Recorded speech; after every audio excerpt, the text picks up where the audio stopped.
ארצה, אני רציתי לבנות את החיים משפחה. אז חיכיתי 5 שנים, נולדה לנו בשיכון הוותיקים רבקלה, ריקי. היא הייתה ילדה טובה, אבל עשה לנו הרבה צרות. למשל, אנחנו איבדנו שם בהתחלה, היו זמנים שאיבדנו את האדמה לבד, עשינו ירקות, עופות והכל. אני עשיתי למישהו עבודות בניין, ונגר עשה לי נגרות מה שהצטרכנו. היה לי שכן, מה שעשיתי לו בעבודה בניין, איזה מרצפות, פרצפתי, והיה לו במחסן בוטנים. ורבקלה שלנו אכלה בוטן, ונכנס לבוטן לכלי נשימה. והיא... בת כמה היא הייתה אז? אז הייתה בת 1.5 שנה. ולוקחנו אותה מתה. אשתי לקחה אותו לבית חולים, למרפאה. הרופאה לקחה אותה לסרפנד.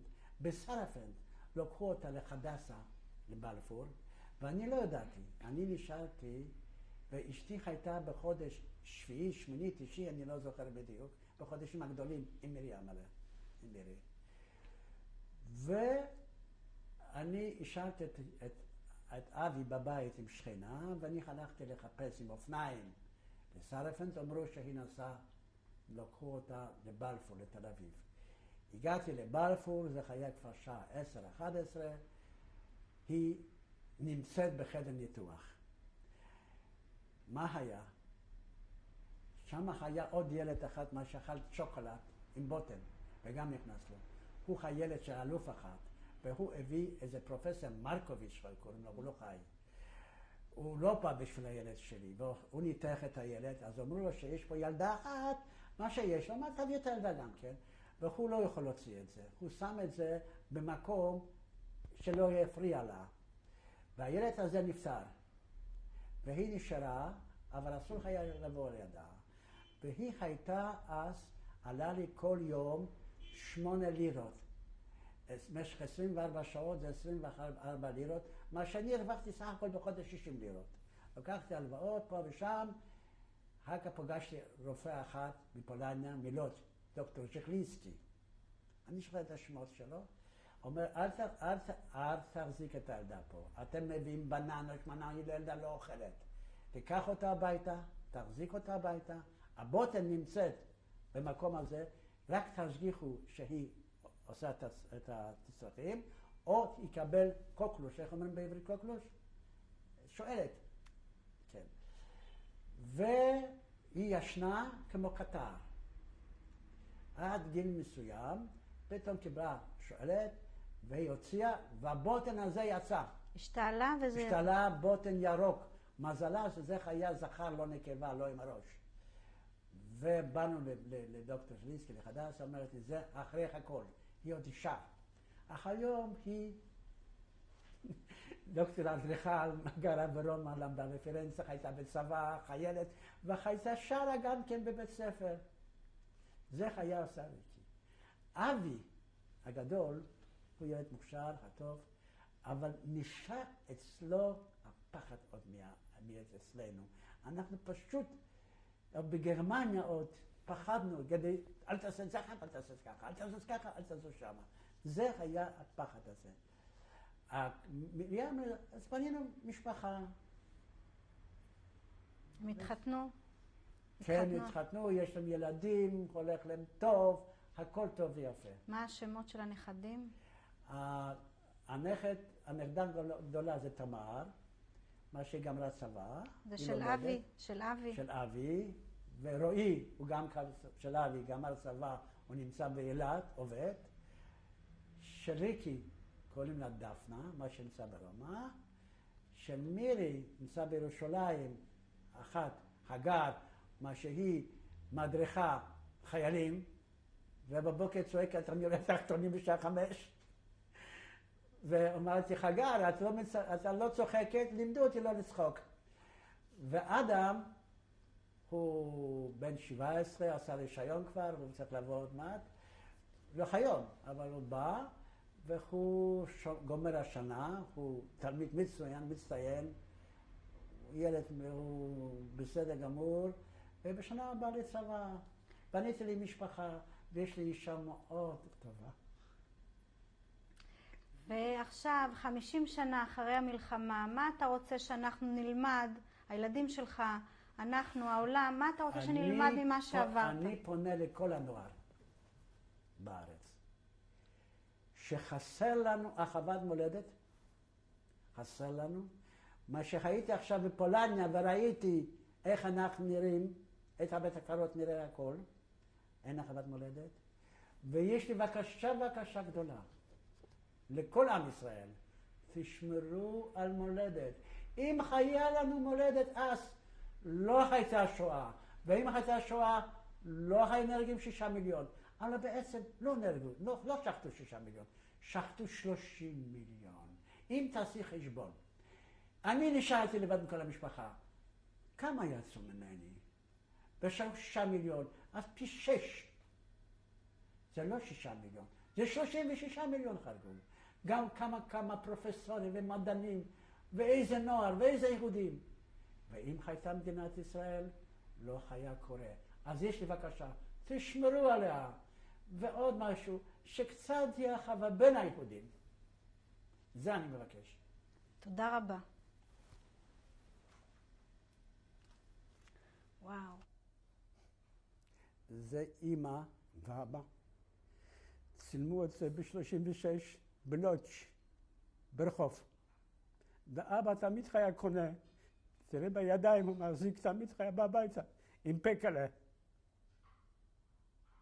תודה רבה. זה הצילום הזה עשוי בשנת 1939, ערב מלחמה, במחסני עצים שלנו. בתמונה אמא שלי מצד ימין ואני מצד שמאל, שמודדים את העצים. התמונה עשויה ב-38 בקולומנה, זה בערך 25 קילומטר מלוץ'. מצד שמאל למטה יושבת אחותי אתקה, אחר כך יושבת אחותי פולה, אני עומד, אבא, אחותי בלה, אמא רבקה, ובדודה שלי בלה, מה שהיא חיה ברמת גן, ודודה הינדה, מה שגם נספה בשואה. התמונה עשויה בקולומנה בפנסיון ז'לזובה, קוראים לה ז'לזובה. מצד שמאל, אמא, ברוך הצהריים, אמא, אחר כך אבא מצד שמאל, אחר כך בלה. אני יושב מקדימה עם כובע של הבית ספר, אחר כך אתקה ופולה מצד ימין. כולם נספו בשואה, רק אני נשארתי. זה בגלובנה, היה גם כן בקיץ, זמה בלוץ' כולם יצאו, זמה האוויר היה שם לא טוב.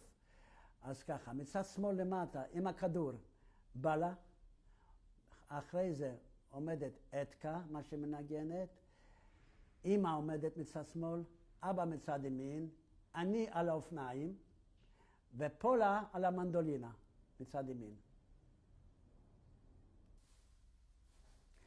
התמונה הזו בגרמניה, בבית ספר אורט, אני למדתי בנייה שרציתי לבוא ארצה. בתמונה הזו מצד ימין עומד חנק זץ, מה שהוא נפטר בארץ, אני עומד באמצע, ומצד שמאל עוד אחד, מה שאני לא מכיר אותו. לא זוכר אותו פשוט מאוד. זה מוסמך, מה שגרמנים, קריפו, לקחה מאיתנו את הזהב וכסף, וגם חתמו את אמא, זה חתימה של אמא שלי, שהיא חתמה שהיא מסכימה לתת את זה. המוסמך הזה, זה במרץ 41, מה שגרמנים, קרימינל, גסטאפו, לקחו מאיתנו את הפרוות, פרסיאנה מנטל, וידרפלס, קרקו מנטל, אופוס מנטל, כל הפרוות מה שהיה לנו, לקחו אותנו, לקחו עוד, אבל שלא חתמו על זה. מתי זה היה? במרץ 41. זה יום חתונה שלנו ב-31 במרץ 1946 בגרמניה, בנוי פריימן זידלונג, מינשן. זה התמונה על יד הבית שלנו. לא שלנו, זה של הגרמנים, שם היינו גרים. התמונה הזו עשויה בגרמניה, עם הילד הראשון שלנו. עשינו שנות טובות כדי לשלוח לכל החברים. למשפחה לא הייתה לנו. איזה שנה זה היה? זה כתוב שם, אני יודע. 1949, תש"ח. תש"ח, בשנת תש"ח, 48. זה תעודת עולה, מה שבאתי ארצה, מה שקיבלת את זה. וזה, הגעתי ארצה ב-49. תודה רבה.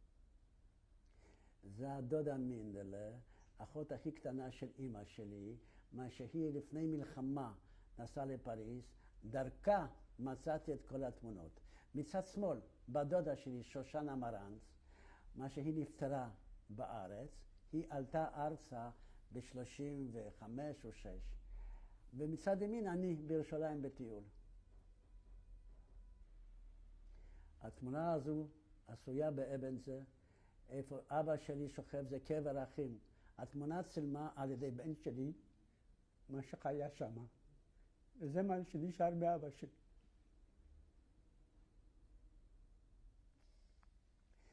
התמונה הזו שאני הייתי בן 70 לפני 4 שנים. מצד שמאל עומדת תמר, לא זה לא ככה. מצד שמאל עומדים דפנה, חגר ותמר, זה 3 נכדים. יושבים מצד שמאל ריקי, אשתי ואני ומירי.